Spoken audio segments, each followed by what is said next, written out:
Upon epsilon not, ये आ गया flux का एक्सप्रेशन। अब हम लोग कुछ बातें करने वाले हैं इसके बारे में।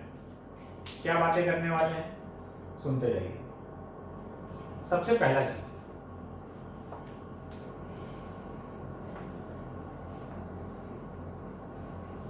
फ्लक्स का वैल्यू। पहला चीज है कि अब हम सवाल जवाब वाला सेशन चलने वाला है। यहाँ पे हम कुछ सवाल करेंगे, तुम उसका कुछ जवाब दोगे। तुमको जवाब देने में समय चाहिए, तो मेरे सवाल के बाद पॉज कर देना और जवाब सोचना है ना। अंडरस्टैंडिंग बिल्ड होने वाला है और कुछ बढ़िया सा दिखने वाला है। फ्लक्स का वैल्यू आया Q बाई एप्सिलॉन नॉट। तो तुम्हारे दिमाग में कुछ विचार आ रहा होगा, अरे यार ये तो R से इंडिपेंडेंट आ गया, मतलब स्फीयर का रेडियस तो इसमें कट पुट आ चुका है। तो अब अगर हम ये बोले, इसको हम हटा रहे हैं, इसको नोट कर चुके हो, इसको हम हटा रहे हैं, और अब हम ये बोले कि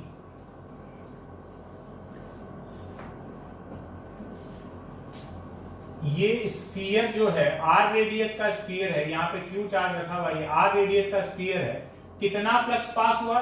तुम बोलोगे sir Q by epsilon not, अभी अभी कैलकुलेट किए। फिर हम बोले कि ये 2R रेडियस का स्फीयर है, इसके सेंटर पे Q चार्ज रखा हुआ है, बताओ कितना फ्लक्स होगा? तो बताओ कितना फ्लक्स होगा?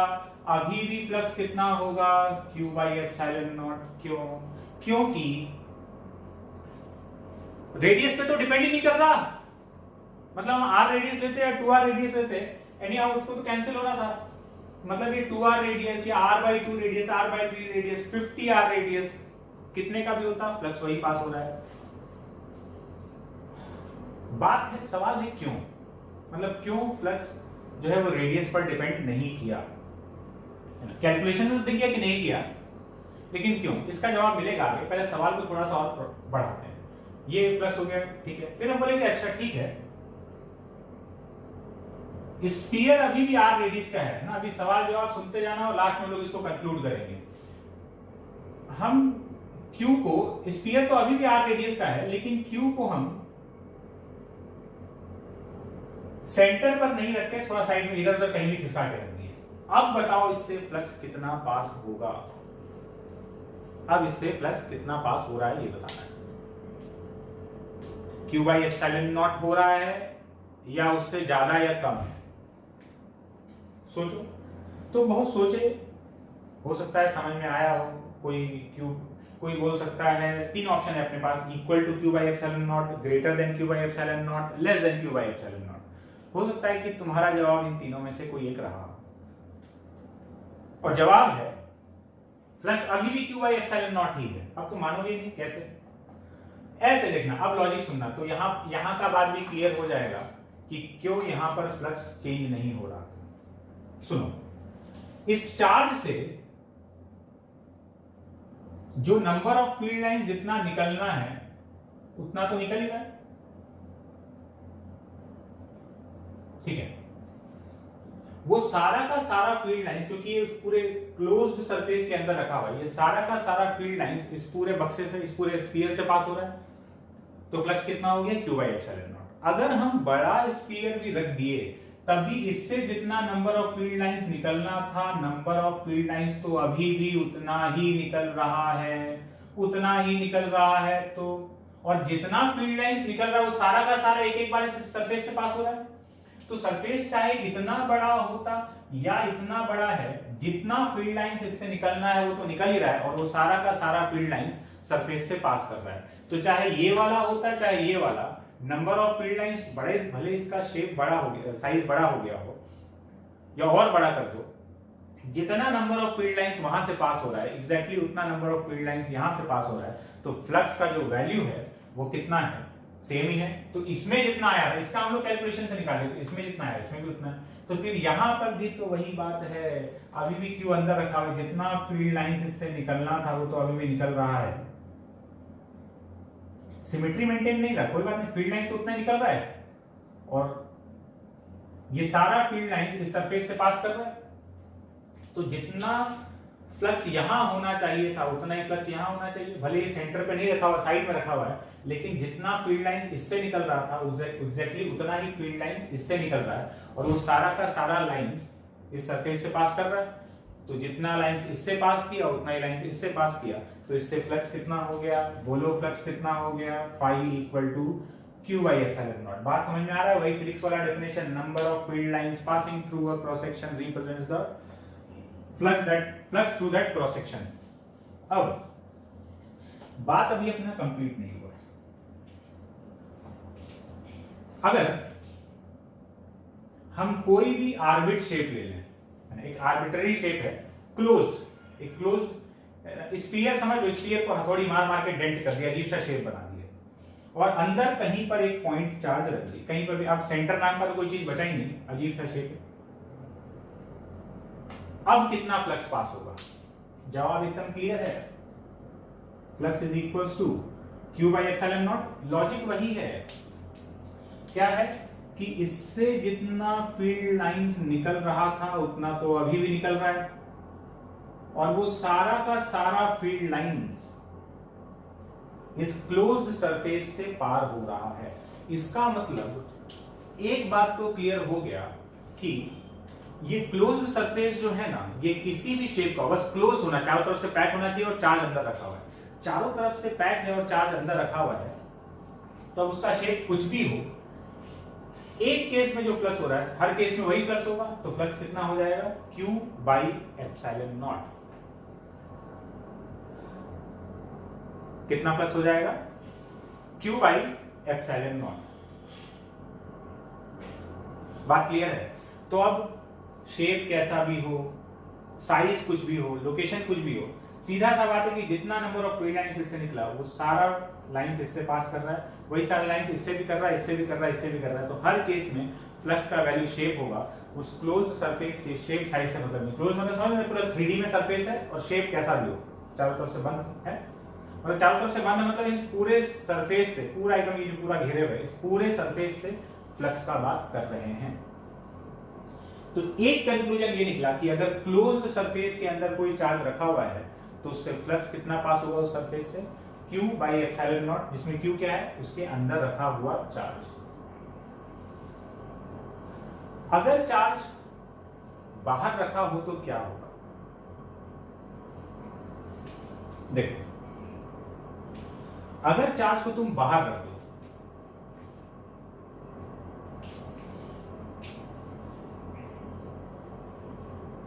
कोई भी शेप है, यहां कोई चार्ज रखा हुआ है, इससे जो फील्ड लाइंस निकल रहा है ना,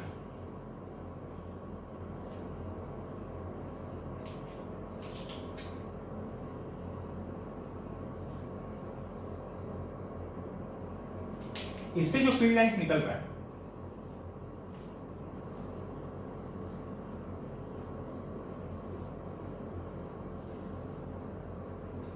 ये सारा फील्ड लाइंस दो तरह का बिहेवियर शो कर रहा है। या तो फील्ड लाइंस इस क्लोज्ड सरफेस से पार कर ही नहीं रहा, इधर वाला इन सबको देखो, ये सब लोग, ये सारा जो फील्ड लाइंस है ये इस क्लोज सरफेस को पार नहीं कर रहा है, और या तो जो कर रहा है वो दो बार कर रहा है, एक बार ये अंदर आया और फिर बाहर चला गया, अंदर आया बाहर चला गया, अंदर आया बाहर चला गया। तो इन सब की वजह से तो कोई फ्लक्स है ही नहीं, जीरो, और इन तीनों का फ्लक्स भी जीरो हो गया, क्योंकि जितना अंदर आया उतना का उतना लाइंस बाहर चला गया।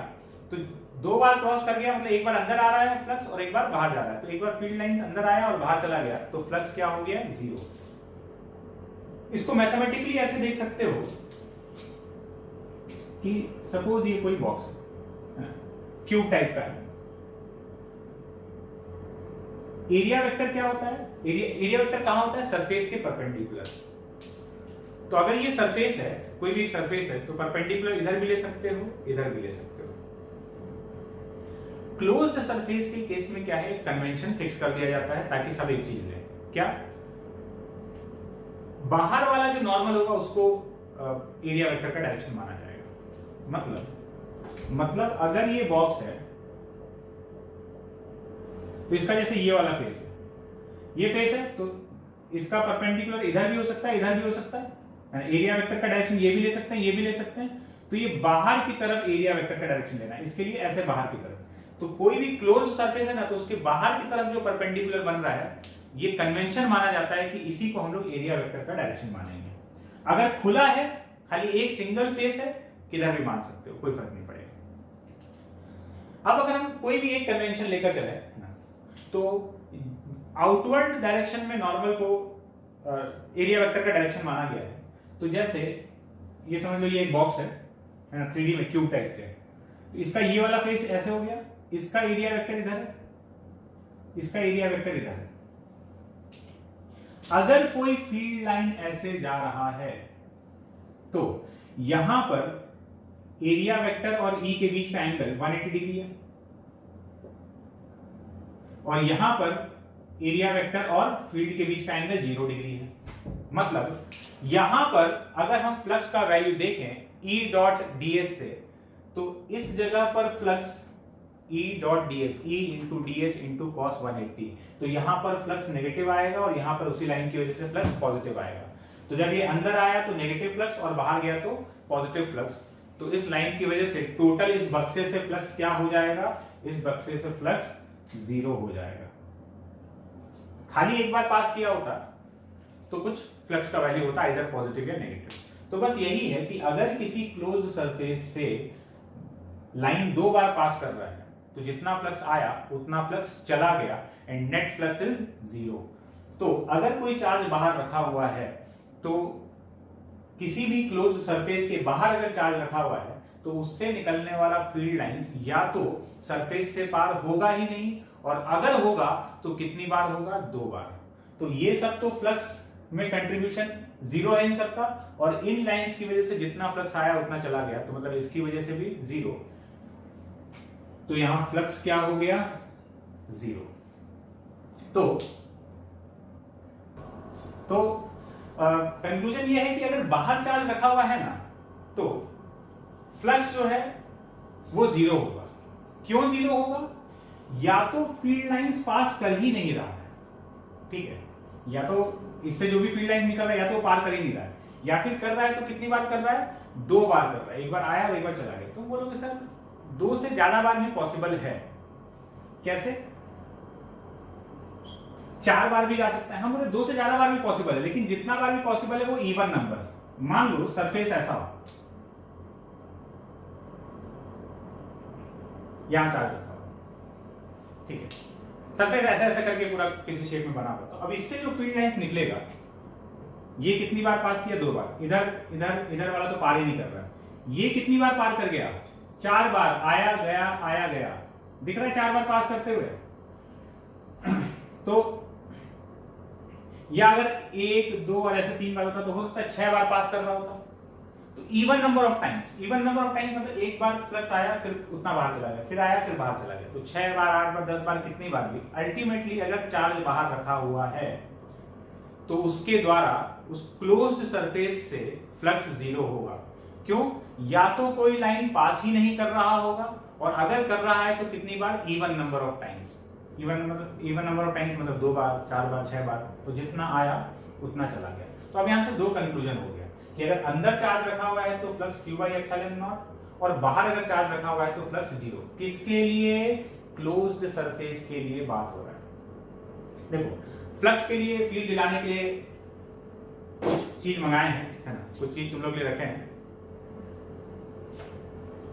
देखो ये क्या है, बेल्ट दिख रहा है, और ये क्या है, झाड़ू। ये क्रॉस सेक्शन एरिया है, ये फील्ड लाइन से दिख रहा है। ये ऐसे गया तो कुछ लाइंस दिख रहा है, कुछ ऊपर से पार हो गया, जो ऊपर से चला गया ये वाला, ये सब फील्ड में कंट्रीब्यूट नहीं, फ्लक्स में कंट्रीब्यूट नहीं किया। जो इसके अंदर से पार हो रहा है वो फ्लक्स में कंट्रीब्यूट कर रहा है, ठीक है। तो ये क्रॉस सेक्शन एरिया ये। अगर ये झाड़ू ऐसे जा रहा था कोई फ्लक्स नहीं है, ऐसे गया फ्लक्स है। और तुम समझो कि पीछे यहां पर ये हेमिस्फीयर है ना, हेमिस्फीयर है। तो जब हम ये एंटर करा रहे होते तो जितना लाइंस इससे निकला है उतना ही लाइंस वो हेमिस्फीयर से पार हो रहा होता, है ना, जो हम तुमको पहले समझा रहे थे। तो ये फ्लक्स का फील्ड यही कि समझो झाड़ू का सारा तिनका जो है ना इलेक्ट्रिक फील्ड लाइंस, और ये सामने क्रॉस सेक्शन एरिया, ये फ्लक्स चला गया। ठीक है, तो कोई बात नहीं, बात क्लियर है यहां तक का। तो ये हुआ फ्लक्स, और फ्लक्स का हम एक बहुत ही बढ़िया सा तुमको पिक्चर प्रेजेंट कर चुके हैं कि अभी ये जो हम लोग बात कर रहे थे सारा क्लोज्ड सरफेस के लिए कर रहे थे, है ना। तो अब हम लोग हेडिंग डाल लेंगे गॉस लॉ। चलते हैं हम लोग आगे गॉस लॉ की तरफ। क्या है गॉस लॉ देखते हैं। अब गॉस लॉ तुम पढ़ोगे तो तुमको जाना पहचाना सा लगेगा।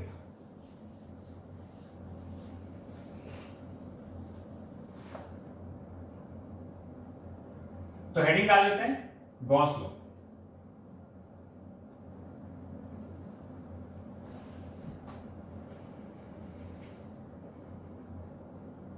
ये गॉस जो है ये बेसिकली एक मैथमेटिशियन था, बहुत बड़ा मैथमेटिशियन। तो फिजिक्स में भी एक लॉ देके गया है, और ये जो लॉ ये यहां दिया जा रहा है इसको इनवर्स स्क्वायर लॉ भी कहा जाता है। इनवर्स स्क्वायर लॉ मतलब जितना भी फोर्स जो ऐसा है कि 1/r² वाला लॉ फॉलो करता है, और कौन है, ग्रेविटेशनल फोर्स भी है। तो ये Gauss law basically inverse square law को फॉलो करता है। तो जो भी 1/r² वाला फोर्स है वो सब गॉस लॉ को फॉलो करेगा। तो ग्रेविटेशनल फोर्स या इलेक्ट्रोस्टैटिक फोर्स, ऐसी एक जानकारी है, बता दी है, ठीक है। गॉस लॉ का स्टेटमेंट लिखते हैं। Flux through a closed surface, flux through a closed surface is equal to 1/epsilon naught times net charge enclosed by the surface. Flux through a closed surface is equals to 1/epsilon naught times net charge enclosed by the surface. जैसे ये एक close surface है, इसको dotted line से बनाया गया है। इसके अंदर कुछ चार्जेस रखा हुआ है Q1, Q2, Q3। ये पूरा क्लोज सरफेस है, ये 3D में है, समझे ना, क्लोज सरफेस है ये पूरा। बाहर है Q4। तो गॉस लॉ का कहना है कि flux through close surface integral E dot ds is equal to Q in by epsilon naught। जो हम तुमको बोले हैं, शब्दों में जो लिखाए हैं, वही इक्वेशन के टर्म्स में यहां लिखा हुआ है। Integral E dot ds is equal to Q in by epsilon naught। तुम बोलोगे सर ये सर्कल क्या है, तो क्या है, ये एक मैथमेटिकल चीज है। जब भी क्लोज इंटीग्रेशन किया जाता है, क्लोज इंटीग्रेशन मतलब हम लोग जहां से एलिमेंट लेते हुए चालू में घूमते घूमते घूमते वापस उसी जगह पर पहुंचते हैं, है ना। तो क्लोज इंटीग्रेशन को शो करने के लिए ये सर्कल बना दिया जाता है। तो यहां पर भी हम लोग क्लोज इंटीग्रेशन कर रहे हैं। कैसे, क्लोज सरफेस का बात कर रहे हैं, तो जहां से चालू है घूमते घूमते वापस वहीं पहुंचेंगे, फिर ये पूरा सरफेस कवर होगा।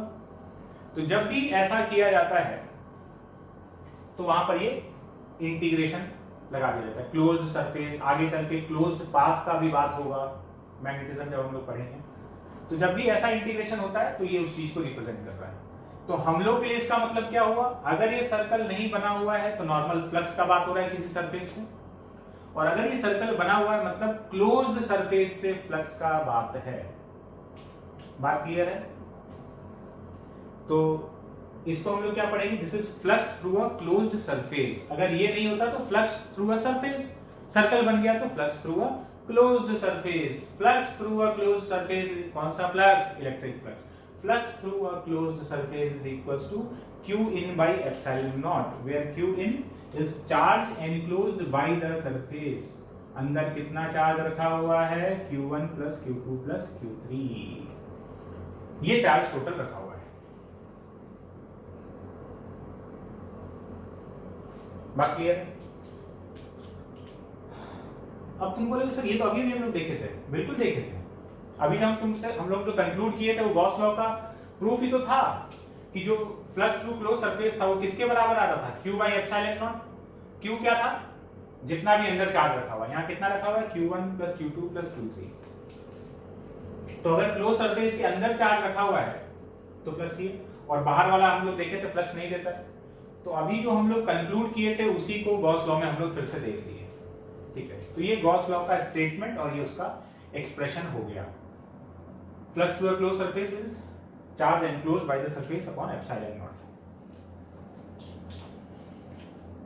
तो प्रूफ हम लोग इसका देख चुके हैं। अब एक बात यहाँ ध्यान रखना है, देखो हम लोग को ये पता है कि इस क्लोज सरफेस से जो फ्लक्स आएगा उस फ्लक्स में किसका किसका कंट्रीब्यूशन है, Q1 Q2 Q3, Q4 की वजह से फ्लक्स जीरो है। गॉस जब ये एक्सप्रेशन ला रहा था तो गॉस वाले एक्सप्रेशन में जो E लिखा हुआ है, this is net electric field, this is net electric field. इस बात को एकदम ध्यान रखना। क्या है कि अगर हम इस क्लोज सरफेस से फ्लक्स लिखें तो इन तीनों का इलेक्ट्रिक फील्ड काउंट करके लिखें या इन चारों का इलेक्ट्रिक फील्ड काउंट करके फ्लक्स लिखें, फ्लक्स सेम आने वाला है क्योंकि इसका कंट्रीब्यूशन तो जीरो आने वाला है। तो तुम इसका फील्ड लिखो चाहे मत लिखो, लिखोगे तब भी उसका कंट्रीब्यूशन क्या आ जाएगा, जीरो। लेकिन गॉस ने जो अपना एक्सप्रेशन दिया था उसमें उसने electric field due to all the charges लिया था। This is electric field due to all the charges, net electric field है ये, ठीक है। तो हम लोग से पूछा जाएगा कि E क्या है, तो net electric field due to all the charges.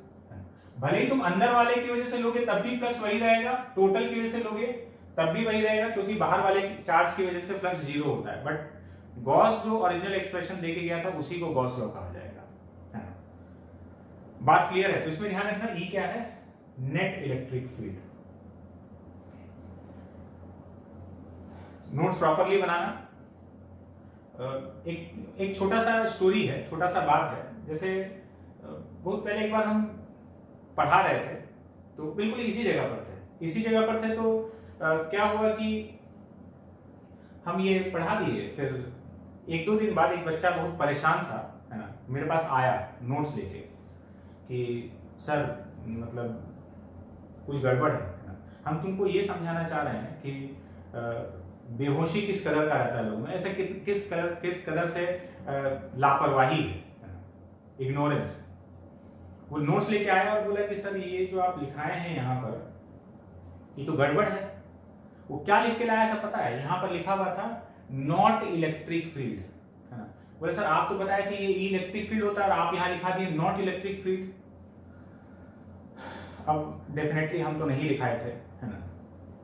वहां पे हम इतना अभी में हम कम से कम 10 बार बोल दिए होंगे कि E क्या है, net electric field, net electric field. वो नॉट लिख लिया, उसको पता भी नहीं चल रहा है कि नॉट का नेट होगा, है ना। वो कहीं और ही है, वो क्लास में खाली कॉपी कर रहा है, वो दिमाग कहीं और है, घर पे दिमाग है कहीं और के। अभी इसके बाद हमको क्लास के बाद क्या करना है। तो मतलब फिजिकली प्रेजेंट रहने का कोई मतलब नहीं, फिजिकली और मेंटली दोनों प्रेजेंट रहो, है ना। तो फिर जो मेरा फर्ज बनता था हम उसको समझाया कि बाबू ये नॉट नहीं है, ये नेट इलेक्ट्रिक फील्ड है। जब E का बात हो रहा है, इलेक्ट्रिक फील्ड है, पूरा चैप्टर इसी पे चल रहा है, तो नॉट इलेक्ट्रिक फील्ड का क्या सेंस बनता है। हमने अपना फर्ज निभाया, ठीक है। तुमको ध्यान रखना, मतलब बेहोशी में नोट्स नहीं बनाना है, ठीक है। तो ये बात हो गया। अब जैसा कि अभी हम बता रहे थे कि E जो है वो नेट इलेक्ट्रिक फील्ड है, हम कुछ एक्सप्रेशन लिख रहे हैं, तुमको बताना है कि उसमें से कौन सा सही है और कौन सा गलत है। कुछ एक्सप्रेशन हम लिख रहे हैं।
चार एक्सप्रेशन सामने लिखा हुआ है, ठीक है।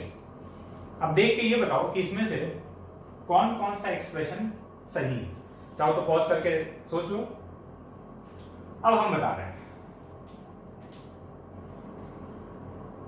एक से ज्यादा भी सही है, 1 सही है, ये यहां पर डॉट डी ऐसे कर, ये सही है,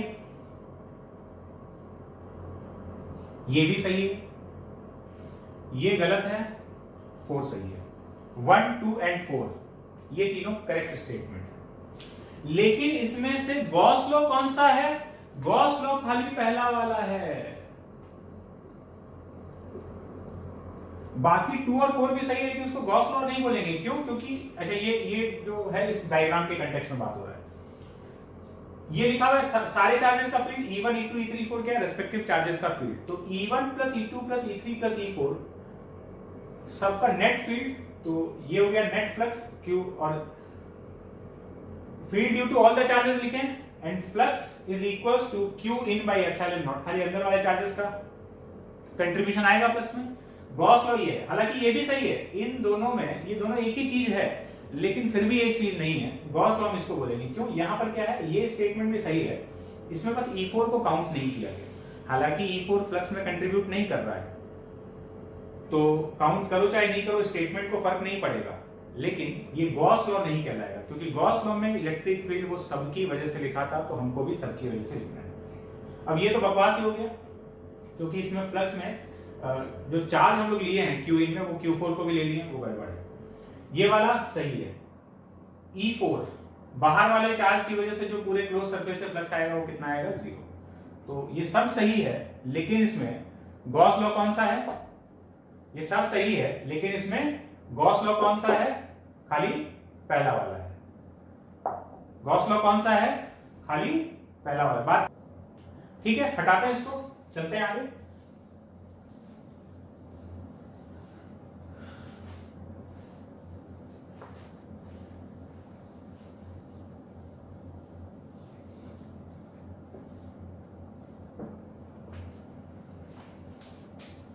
कुछ एग्जांपल देखते हैं गॉस लॉ का।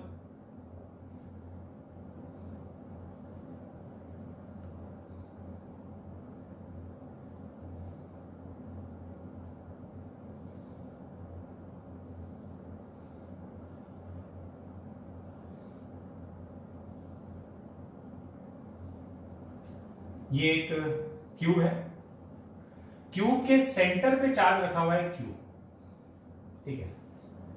2 क्वेश्चन है। Find first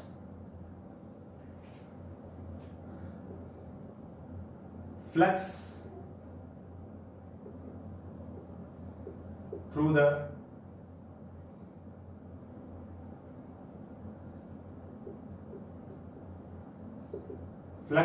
cube, and second flux through one of the faces। 6 face है क्यूब के पास, तो वन ऑफ द फेसेस से फ्लक्स कितना पास हो रहा है ये बताना है। सिंपल सा बात है, क्यूब के अंदर चार्ज रखा हुआ है Q, तो पहले सवाल का जवाब हो गया कि फ्लक्स कितना है, तो sir Q by epsilon not है फ्लक्स का वैल्यू। दूसरा बात, एक फेज से फ्लक्स कितना है, तो एक फेज से क्या है कि ये सेंटर पे रखा हुआ है, तो हर एक से फ्लक्स इक्वली पास कर रहा होगा, सिमेट्री है। तो जो भी टोटल फ्लक्स है वो 6 फेसेस में इक्वली डिवाइडेड है, तो एक फेज से कितना फ्लक्स पास हो रहा है, Q बाई 6 एप्सिलॉन नॉट, मतलब Q by epsilon not upon 6, 1/6 उसका हो जाएगा। तो किसी भी एक सरफेस से, किसी भी एक फेस से पास होने वाला flux Q by 6 epsilon not है। ठीक है, चलते हैं अगले सवाल पे।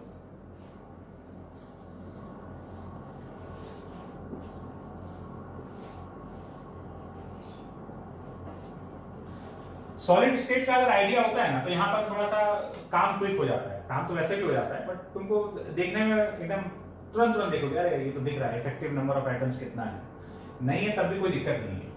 जैसे अगला क्वेश्चन देखते हैं। इस बार क्या किया गया है कि क्यूब के फेस के सेंटर पर एक चार्ज रख दिया गया। क्यूब का फेस के सेंटर पे एक चार्ज प्लेस कर दिया, कोई भी एक फेस का सेंटर। फाइंड, सवाल है find flux through the cube. Cube से हम लोग को फ्लक्स बताना है कितना पास हो रहा होगा। तो देखो, फेस के सेंटर पे अगर रखा गया है तो इस चार्ज को, पॉइंट चार्ज को एक छोटे से स्फीयर की तरह कंसीडर करो, है ना? एक छोटा सा स्फीयर, और वो छोटा सा स्फीयर अगर फेस के सेंटर पे रखा हुआ है तो स्फीयर का सेंटर समझ लो फेस के सेंटर पे है ना? तो अगर ऐसा है, ये फेस, ये स्फीयर रखा हुआ है यहाँ पे, स्फीयर के सेंटर पे रखा, तो स्फीयर का सेंटर अगर फेस के सेंटर पे आ रहा है तो मतलब ऐसा कि आधा स्फीयर ऊपर होगा और आधा स्फीयर नीचे होगा। तो इफेक्टिवली ये जो चार्ज सेंटर पे रखा हुआ है फेस के सेंटर पे, चार्ज का आधा पार्ट, आधा स्फीयर क्यूब के अंदर और बाकी आधा स्फीयर क्यूब के बाहर। तो इफेक्टिवली चार्ज का कितना पोर्शन अंदर आ रहा है? Q/2। कितना चार्ज क्यूब के अंदर है? Q/2।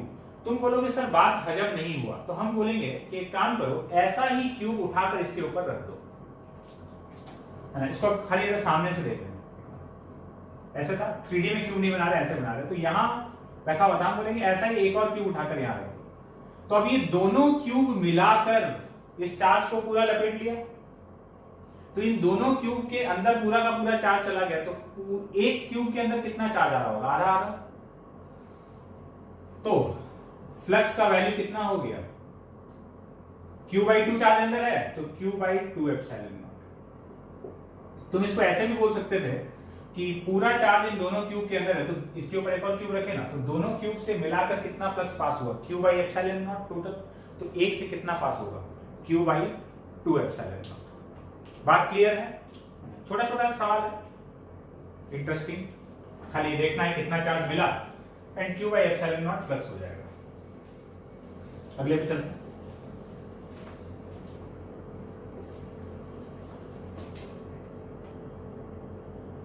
देखो,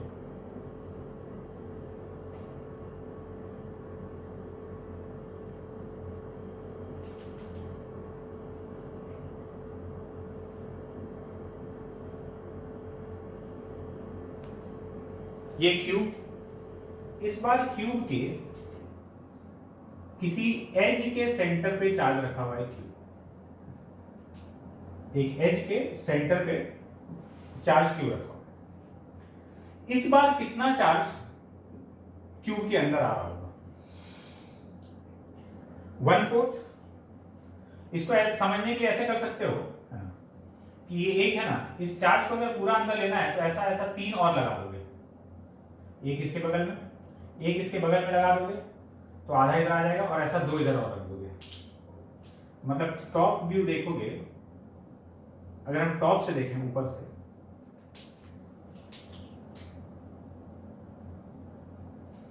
टॉप व्यू देखने पर कुछ ऐसा दिख रहा होगा,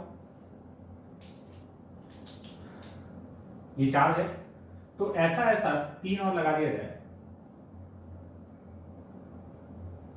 तो टोटल पूरा ये 4 क्यूब मिलाकर इस पूरे चार्ज को एनक्लोज कर लिया, तो चारों से मिलाकर कितना फ्लक्स पास हो रहा होगा? Q/एप्सिलॉन नॉट। तो एक से कितना पास हो रहा होगा? Q/4 epsilon not. बात क्लियर है क्या? तो हम लोग का सवाल क्या था? हम लोग को ये बताना था, क्वेश्चन अभी वही चल रहा है ना, find flux through the cube. Question वही था कि फ्लक्स थ्रू द क्यूब कितना है ये बताना है, find flux through the cube. तो इसको दो तरीके से देख सकते हैं, ऐसा देख सकते थे कि क्यूब के अंदर कितना चार्ज आ रहा है, तो 1/4 ऑफ द टोटल चार्ज आ रहा है, या फिर ऐसे कि इस पूरे चार्ज को लेने के लिए ऐसा 3 क्यूब और लगाना पड़ेगा साइड बाय साइड, तो टोटल 4 क्यूब हो गया। चारों क्यूब मिलाकर इस क्यूब को, इस चार्ज को पूरा अंदर कर लिया, तो चारों से मिलाकर कितना? Q/एप्सिलॉन नॉट। तो एक से कितना? Q/4 epsilon not. बात क्लियर है क्या?